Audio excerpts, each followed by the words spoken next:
누가복음 4장 14절부터 21절까지 말씀을 공독하겠습니다.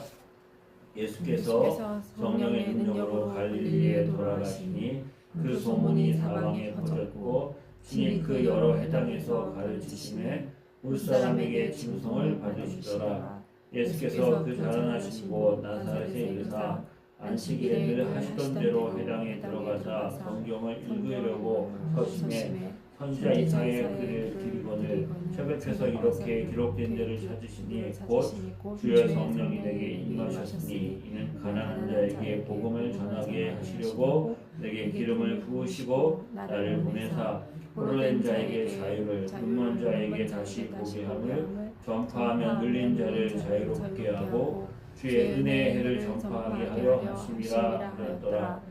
책을 덮고 그 맡은 자에게 주시고 앉으시니 회당에 있는 자들이 다 주목하여 보더라. 이에 예수께서 그들에게 말씀하시되 이 글이 오늘 너희 귀에 응하였느니라 하시니라. 아멘. 예수님이 회당에 들어가셔서 이사야의 글을 읽으셨습니다. 예수님이 성경의 말씀을 읽고 난 다음에 우리가 이제 성경 부분을 제가 읽잖아요. 읽으면 여러분들이 저를 주목하고 오늘 목사님이 이 말씀에 대해서 어떻게 설교를 하실까? 이 본문을 어떻게 해석하실까? 이 본문을 우리에게 어떻게 설교하셔서 어떤 교훈을 우리에게 주실까? 여러분 기대하지 않겠습니까? 예수님이 회당에 들어가셔서 말씀을 이제 전하셨을 때에 예수님에 대한 소문이 이미 퍼져 있었습니다. 오늘 보면 예수님이 이제 침례 요한에게 침례를 받으시고 광야에 가서 40일 금식하고 마귀의 시험을 이기시고 돌아오셨을 때 성령의 능력으로 갈릴리로 가셨고 소문이 이미 퍼져 있었고 여러 회당에서 가르치실 때에 무사람에게 칭송을 받았습니다. 예수님 말씀 들어볼 만하네, 참 좋네. 거기서 끝난 것이 아니라 사람들이 그 말씀을 듣고 감동을 받고 예수님을 칭송했고 그 소문도 퍼졌겠죠. 그리고 난 다음에 예수님이 자라나신 나사렛에서 이제 회당에 들어가셨습니다. 그 회당에서 성경을 주는데 이사야 말씀을 주셨고 이사야 말씀을 펴서 예수님께서 이사야에 있는 말씀을 읽으셨습니다. 성경을 읽고 난 다음에 사람들이 기대했겠죠. 예수님이 이 성경의 말씀을 읽으셨는데 그 말씀을 읽고 이 말씀에 대해서 뭐라고 말씀하실까? 근데 예수님이 하신 말씀이 기록되어 있습니다. 20절을 보면 책을 덮어서 맡은 자에 주시고 앉으시니까 회당에 있는 자들이 다 예수님을 주목합니다. 그 입술에서 무슨 말씀을 하실까? 근데 예수님이 하신 말씀은 무엇이었냐? 이 글이 오늘 너희 귀에 응하였느니라. 이 글이 오늘 너희 귀에 응하였느니라. 이 말씀이 오늘 너희에게 이루어졌다라고 선언하십니다. 예수님이 특별히 이사야 말씀 중에서 오늘 읽은 본문에 이사야 61장을 선포하실 때 이 선포하신 말씀이 예수님의 공생애를 시작하면서 자신의 사역을 이제 공개적으로 선언하는 장면이라고 볼 수 있죠. 예수님이 왜 이 땅에 오셨나? 예수님이 이제 뭘 하시려고 하는 것인가? 다시 말하면 우리가 왜 예수님을 믿어야 하는가? 그것을 예수님은 내가 가난한 자에게 복음을 전한다라고 말합니다. 그리고 이 가난한 자가 누구냐?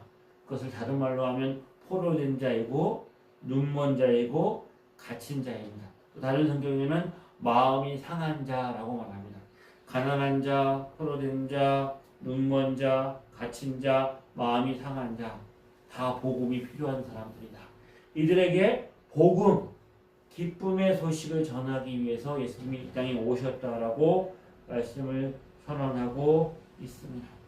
예수님이 복음을 전하기에 이 땅에 오셨는데, 그러나 우리가 알다시피 이 복음이 증거되어질 때 이 복음을 받아들이고 믿는 사람도 있지만 이 복음을 받아들이지 않고 거부하고 배척하고 핍박하는 사람도 등장하지요. 이들에게 먼저 우리가 복음을 받아들이려고 할 때 성령이 우리 가운데 주시는 은혜가 뭐냐면 우리의 마음의 밭을 갈아 놓는 것입니다. 굳어있는 밭에 아무리 씨를 뿌려봤자 씨가 들어가서 뿌리를 내리지 못하죠. 우리 마음이 굳어있는 길가밭이든지 돌이 묻혀있는 돌밭이든지 가시덤기가 있는 가시밭이면 열매를 맺지 못하는데 우리의 마음의 밭이 어떻게 해요? 좋은 밭이 되어서 기경되어져 있는 밭. 그 말씀의 열매가 들어가서 은혜 받는 밭이 되어져야 하는데 그러려면 오늘 본문에 있는 말씀에 그 은혜가 우리 가운데 임하여야 할 텐데 먼저 내 심령의 상태가 어떤가? 나는 어떤 자인가? 정말 내가 복음을 필요로 하는 자인가? 내 상태가 내 삶의 현실이 복음이 필요한 존재인가? 그래야 내가 예수를 믿을 거 아니에요? 이게 동의가 돼야 이게 인정이 돼야 이것을 받아들여야 예수를 내가 믿어야 될 텐데 우리의 죄성이 우리 안에 있는 옛 삶의 모습들이 이것들을 밀어내거든요. 사람들이 예수를 믿으려고 하지 않을 때 어떻게 한다고요? 자신이 이런 존재인 것을 인정하지 않아요? 근데 인정하지 않는다고 해서 그 진리와 사실이 바뀌지는 않아요. 내가 몸에 아픔이 있어요. 내 몸에 이제 병균이 침투되어져 가지고 내 몸에 이제 아파요. 근데 나 자신은 그거를 인정하려고 들지 않아요. 괜찮아. 나는 건강한 사람이고 나는 아프지 않아. 아무리 얘기하더라고 할지라도 그 바이러스나 병균이 들어오면 내 몸에 증상이 나타납니다. 어딘가 아픈 데가 있는 것이죠. 무엇인가 내 삶에 이상이 있는 거예요. 그 증상이 일어나는데도 불구하고 그것이 아니다라고 아무리 얘기해봐야 그 증상이 나타나고 언젠가는 그것이 결과로 나타나게 되어지겠죠. 그것이 무엇이냐? 사람들이 복음을 받아들이지 않고 나는 그런 존재가 아니라고 말하지만 사람들이 이 땅에서 살아가는 삶의 모습들을 보면 다 뭐예요? 생로병사. 내 안에 있는 이 문제를 어떻게든지 해결하기 위해서 발버둥 치는 거야. 살기 위해서 발버둥 치는 거죠.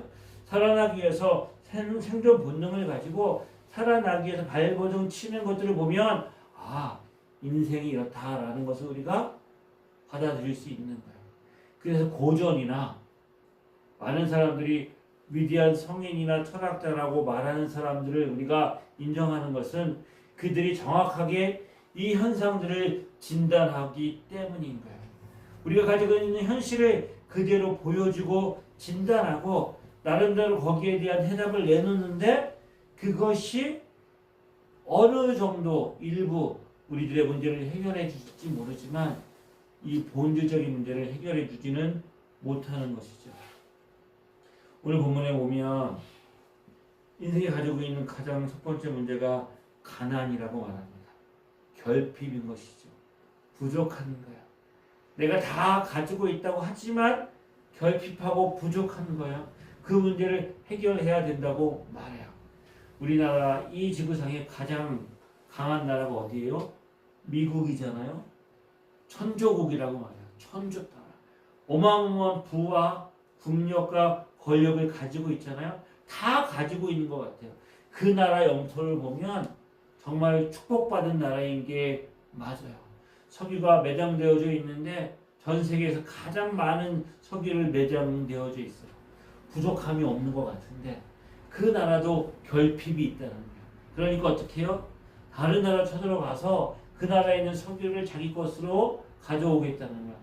더 나아가서 그 다른 나라에 있는 영토도 자기네가 사든지 그 나라 영토를 내놓으라는 거예요. 왜? 우리가 필요하다는 거예요. 우리가 안 가져가면 다른 나라가 가져가는데 그렇게 놔둘 수 없다. 그러니까 우리에게 달라라고 말을 해요. 그렇게 부족함이 없이 큰 나라도 그것을 채워야겠다는 거예요. 왜요? 결핍이 있기 때문인 거죠. 그게 가난입니다. 우리 인생 가운데도 결핍이 있죠. 최종적으로 결핍하고 부족하면 우리는 어떤 생각을 해요? 돈이 있으면, 돈만 있으면, 일확천금, 로또만 당첨되면 내 인생이 역전되어지고 모든 문제가 해결되어져 있을 텐데 돈이 있든지 돈이 없든지 다 인생의 문제의 결핍들을 해결하려고 하고 그것을 발버둥 치는 거예요. 그래서 늘 말하잖아요. 먹고 사는 게 문제야. 경제가 문제야. 이 결핍이 인생 가운데 있다. 가난한 자에게 뭐를 주님이 복음을 선포하기 위해 오셨어요. 그런데 많은 사람들은 또 나는 이제 부유하고 부족하고 부족함이 없어. 난 누리면 살면 돼. 그 부자처럼 내가 여러 이제 소출이 많이 걷어가지고 창고가 부족해요. 창고를 지어서 여러 해 먹고 쓰고 일 안 해도 먹고 쓸 만큼 다 쌓아놨어요. 나는 부유해. 나는 부족함이 없어. 그렇다고 말하지만 요한계시록에 이전에 나오는 라오디아 교회가 3장의 라오디아 교회가 그랬죠. 나는 부자다, 부유하다, 부족한 것이 없다라고 말하는데 성령이 뭐라고 말씀하십니까? 내 곤고한 것과 가련한 것과 가난한 것과 눈먼 것과 벌거벗은 것을 알지 못하느냐. 눈이 멀어 있다는 것이죠. 또 하나 등장하는 게 무엇입니까? 포로된 자에게 자유를. 인류의 역사가 하나로 우리가 이야기한다면 자유에 대한 갈망이죠. 나에게 자유를 달라. 포로된 자에게 자유. 자유를 추구하는 것이 인류가 가지고 있는 역사의 어떤 목적인 것 같아요. 자유. 그런데 이 자유가 어떻게 됩니까? 어떤 자의 자유예요? 가진 자의 자유가 되어진다. 그 자유를 어떻게 생각합니까? 내 마음대로 할 수 있는 게 자유라고 생각하는 거예요. 근데 내 마음대로 할 수 있는 게 뭐가 됩니까? 방종이 됩니다. 내 마음대로 내가 좀 좋은 일이고 발전적인 일을 하고 싶어 하는데 우리 마음의 타락한 본성은 내 마음대로 하라 그러면 어떻게 돼요? 게을러집니다. 미룹니다.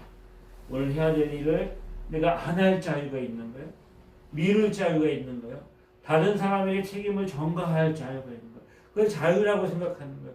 내가 가지고 있는 것을 가지고 내 마음대로 하는데 그것을 못하게 막으면 내 자유가 침해되었다라고 생각하는 거예요. 내 건데 내 것 가지고 내 마음대로. 근데 인류가 가지고 있는 교훈이 뭡니까? 나의 나된 것은 나 혼자 된 게 아니에요. 부모님과 여러 사람들의 도움과 무엇인가 내 삶에 어떤 일들이 또 문이 열리거나 상황이 좋아져서 내가 그 자리에 있는 것이지 이 세상에 혼자 된 사람은 없어요. 하지만 자기가 가진 것을 가지고 자유를 내가 누린다고 생각하고 그 자유를 지키기 위해서 어떡합니까? 다른 사람의 자유를 빼앗고 억압함으로 나의 자유를 지키려고 하는 것. 그것이 성경이 진단하고 있는 인생의 모습인 것이죠. 유대인들은 주님이 이렇게 자유를 얘기했을 때 뭐라고 말합니까? 우리는 아브라함의 자손이야. 남의 종된 적이 없어. 그런데 어찌해서 우리에게 자유를 얘기하는 거야? 우리는 자유한 자야 라고 말할 때 주님 뭐라고 말씀하셨어요? 진실로 진실로 너에게 이르노니 죄를 범하는 자마다 죄의 종이라. 너희가 인생이 죄를 범할 수밖에 없는 태어나면서부터 타락되어진 죄의 종인 것을 알지 못하느냐 말씀하시죠. 가난한 자, 포로된 자. 그리고 또 뭘 말씀하십니까? 눈먼 자에게 다시 보게 하는 눈먼 자입니다. 눈먼 자.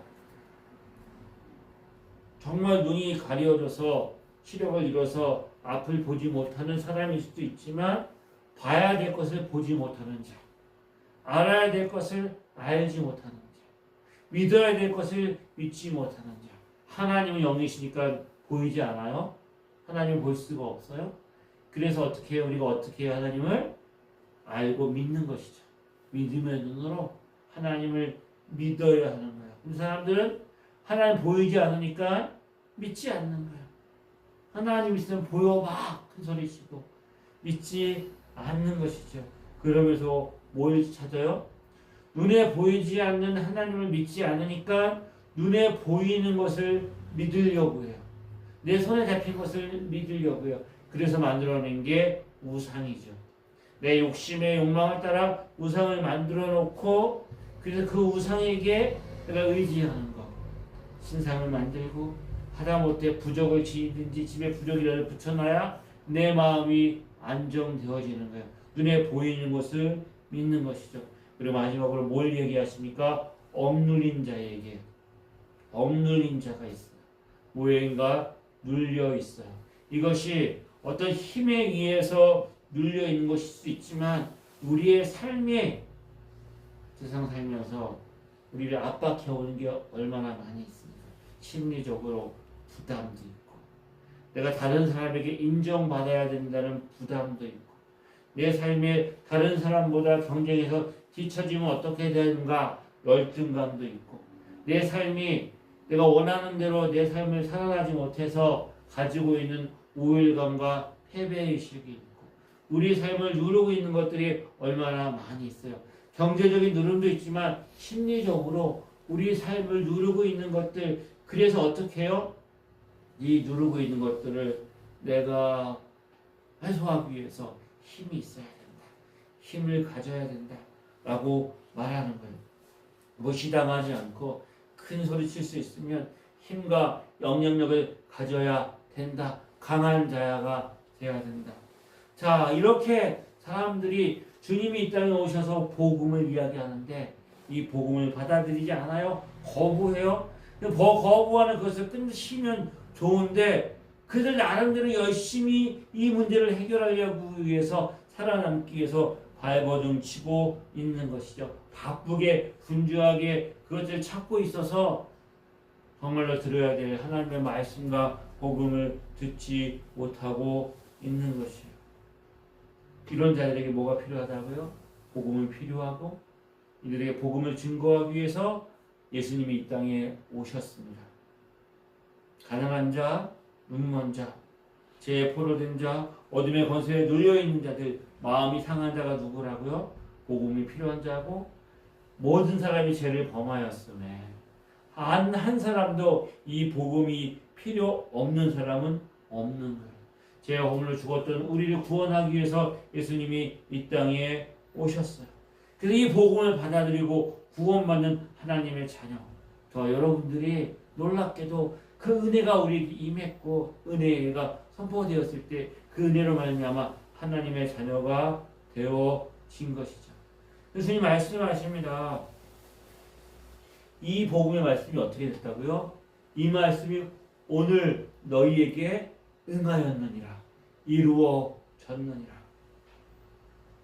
성경을 읽은 사람이 예수님의 말씀을 들으려고 주목했을 때 그들이 들었던 말씀은 그들이 기대했던 것과 전혀 다른 말씀. 그 말씀이 너희에게 이미 이루어졌다라고 선포하는 것이죠. 자, 이 말씀이 너희에게 이루어졌다. 오늘 부분의 말씀을 읽고 제가 여러분에게 이 말씀이 여러분에게 이루어졌습니다 라고 말하면 아멘 하고 여러분들이 받아들일 거예요. 입술로 아멘 하지만 현실을 보면 어때요? 정말 이 하나님의 말씀이 우리의 삶에 온전히 이루어졌나요? 온전히 선포되어지고 성취되었을까요? 예수님을 믿었던 그 시대에 이 복음의 메시지를 들었던 사람들은 어떻게 반응했을까요? 예수님이 복음을 전하는 이 시대에는 이스라엘이 로마의 속국이 되어서 식민지가 되어서 로마의 압제를 받고 있었어요. 로마 총독이 다스리고 있었죠.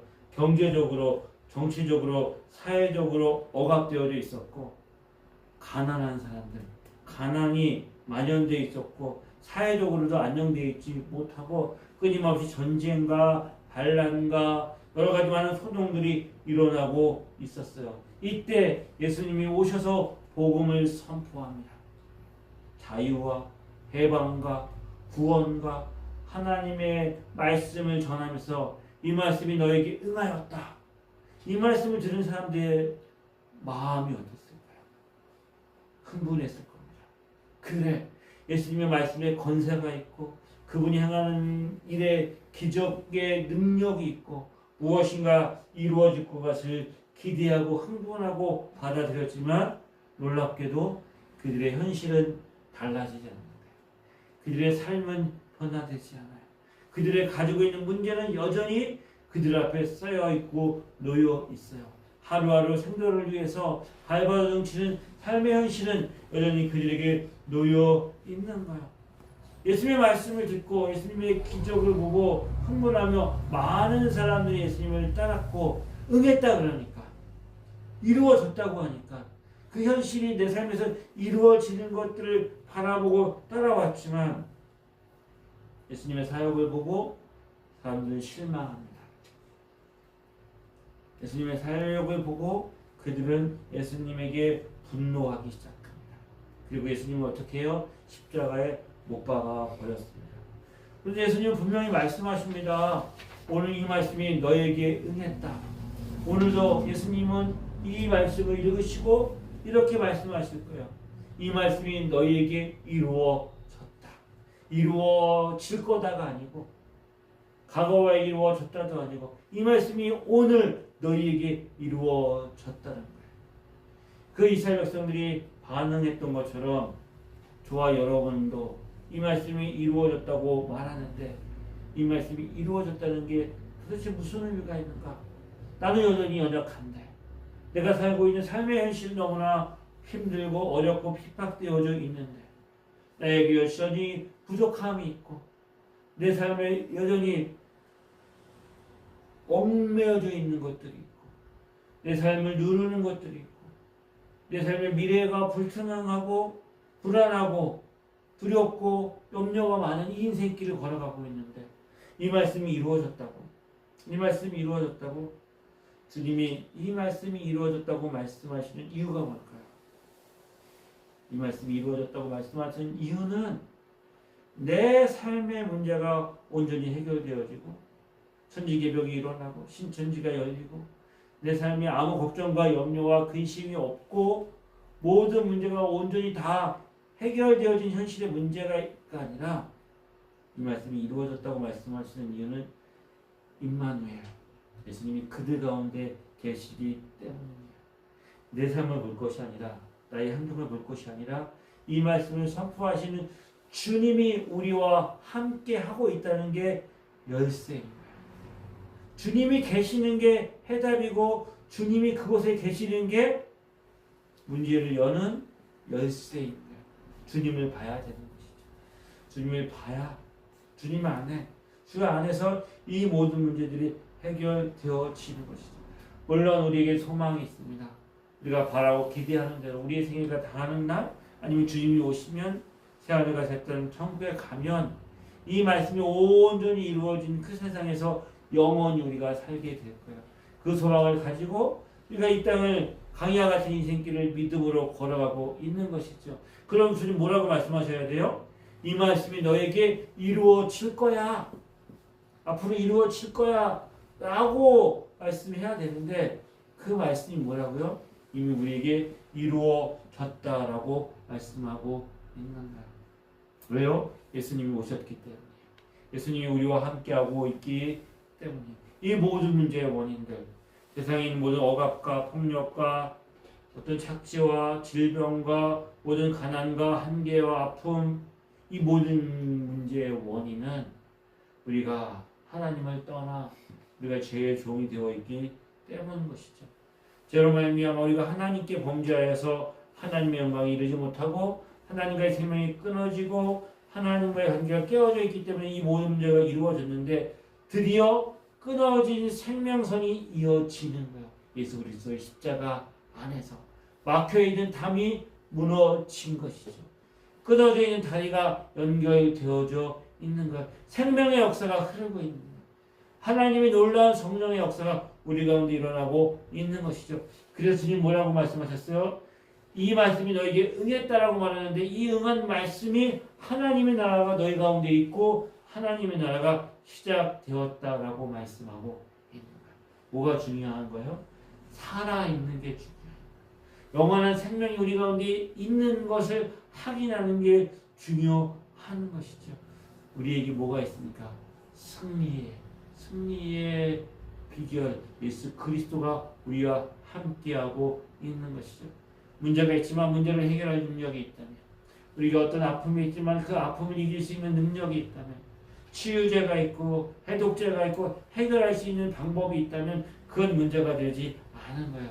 그 문제의 해결 방법과 그 능력이 우리에게는 없지만 우리와 함께 하신 예수 그리스도 성령의 능력으로 함께 하시기 때문에 우리 넉넉히 이기며 승리할 수 있는 삶의 현실이 우리에게 있음을 기억해야 하는 것이죠. 주님이 시작하신 하나님의 나라, 우리에게 예수 그리스도 안에서 이루시고 그것을 온전히 성취하실 거예요. 아멘. 이것에 대한 증거가 뭐예요? 예수님의 십자가와 부활이에요. 십자가로 죄와 사망과 사탄의 권세를 깨어주고 부활하심으로 승리하신 그리스도가 성령으로 우리와 함께하고 계시기에 우리가 두려워할 게 없고 염려할 게 없는 거예요. 우리의 삶에 이 일이 이루어졌어요. 그래서 주님 뭐라고 말씀하셨어요? 이 말씀이 너에게 이루어졌다라고 선포하신 예수님이 십자가에서 뭐라고 말씀하셨어요? 다 이루어졌다. 다 이루어졌다라고 십자가에서 승리를 선언하시고 그리고 십자가에서 죽으신 예수 그리스도께서 사흘 만에 부활하신 것이죠. 예수님으로 말미암아 시작되어진 하나님의 나라가 예수님 다시 오심으로 말미암아 완성되어질 것을 바라보고 소망하기에 우리는 세상에 무엇이 온다고 할지라도 꺾일 수 없는, 꺾이지 않는 확고한 믿음이 있는 거예요. 이 믿음이 있기에 우리에게 소망이 있는 거고, 이 소망이 우리로 하여금 하나님의 사랑을 넉넉히 우리의 삶에서 경험하며 누리며 살아가게 만드는 것이죠. 이 말씀이 성취되었습니다. 이 말씀이 우리 가운데 이미 이루어진 거예요. 그래서 사도 바울은 우리의 시민권이 어디에 있다고요? 하늘에 있다고 말하죠. 예수 그리스도와 함께 연합되어서 예수와 함께 십자가에 매달리고 예수와 함께 장사되었고 예수와 함께 하늘에 올라가서 하나님 보좌 우편에 예수와 함께 연합되어서 우리가 그곳에 하나님의 생명책에 기록된 존재로 이 땅을 살아가고 있는 거예요. 그러므로 우리는 뭘 봐야 돼요? 우리의 가난함이 있습니다. 우리의 삶에 매여 있는 것들이 있어요. 도망치고 싶고 거기서 벗어나고 싶어도 어쩔 수 없이 매여 있는 삶의 현실이 있어요. 우리가 보지 못하고 우리 안에 두려움이 있고 걱정과 염려가 있어요. 우리를 누르게 하는 것들이 있고 우리의 마음을 상하게 하는 현실이 여전히 우리 앞에 있어요.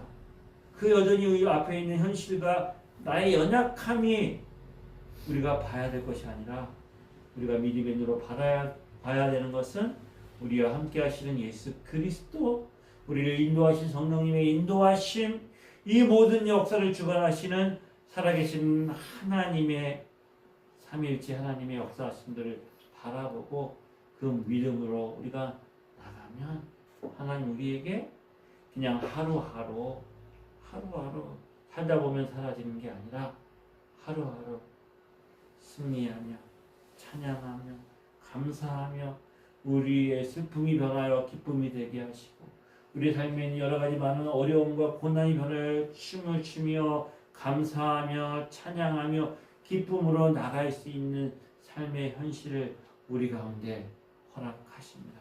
이것이 많은 믿음의 성도들이 이 땅을 살아오면서 누리고 경험하며 증거했던 것이고 저와 여러분들이 동일하게 증거하며 선포해야 될 수 있는 삶의 모습인 것이죠. 만약에 예수님이 이 말씀이 너희에게 응할 거야 라고 말했다면 그 고백이 우리에게는 가능하지 않은 거예요. 주님 말씀하세요. 이 말씀이 너희에게 임하였느니라. 우리에게 자유를 주셨어요. 죄의 종이었던 우리에게 죄와 그 죄의 형벌과 죄책에서부터 구원하셔서 그리스도 예수 안에서는 결코 정죄함이 없다. 자유를 선포하셨고 하나님의 자녀가 되었어요. 종에게는 자유함이 없지만 자녀에게는 권세가 있고 자유함이 있는 거예요. 하나님 우리에게 눈을 열어 보게 하셨어요. 영원한 생명이 있음을, 우리가 새로운 피조물이 되었음을, 우리에게 영원한 소망이 있음을 보게 하셨어요. 마음이 상한 데를 고치시고 가난한 자에게 하나님께서 놀라운 은혜의 복음을 주셔서 잃어버린 에덴 동산으로 돌아가는 것이 아니라 더 놀라운 완성되어진 하나님의 나라로 우리가 들어갈 수 있도록 하늘에서 그 모든 신령한 복으로 우리에게 복 주셨어요. 이를 위해 일을 하기 위해서 예수님이 이 땅에 오셨습니다. 저와 여러분, 이 은혜를 가지고 믿음으로 한 걸음 한 걸음 주님과 함께 동행하는 뜻된 은혜, 그래서 죄로 인하여 가지고 있는 모든 아픔과 고통과 눈물과 한숨과 연약함을 치유하시고 고치시고 회복시켜 가시면서 우리가 어떻게 해요? 천국으로 인도하여 가시는 것이죠. 그렇게 자라고 성장하고 그리스도의 장성한 분량에 이르기까지 우리를 인도하셔서 천국으로 만들어 가시는 하나님의 역사를 기대하고, 그렇게 시작하신 예수 그리스도, 하나님이 시작하셨으니 하나님의 열심으로 이루시고 하나님의 열심으로 완성하신 복음의 역사 기대하고 2026년도 이 하나님의 일하심을 선하고 바라보는 저와 여러분 되어지기를 주의 이름으로 축복합니다. 아멘. 기도하시겠습니다. 좋으신 하나님 아버지, 감사합니다. 예수 그리스도의 복음 안에 있는 이 승리의 고백이 우리의 삶에서 경험되어지게 하시고 누려지게 하시고 증거하시게 하시고 선포하게 하여 주옵소서. 아멘. 예수님의 이름으로 기도드립니다. 아멘. 이제 우리 주 예수 그리스도의 은혜와 하나님 아버지의 크신 사랑하심과 성령님의 인도하심이 하나님 주신 놀라운 복음의 은혜 안에 이 땅을 기쁨으로 승리하며 감사하며 살아가기를 원하는 죄자들을 위해 영원히 함께 하시기를 간절히 축원하옵나이다. 아멘.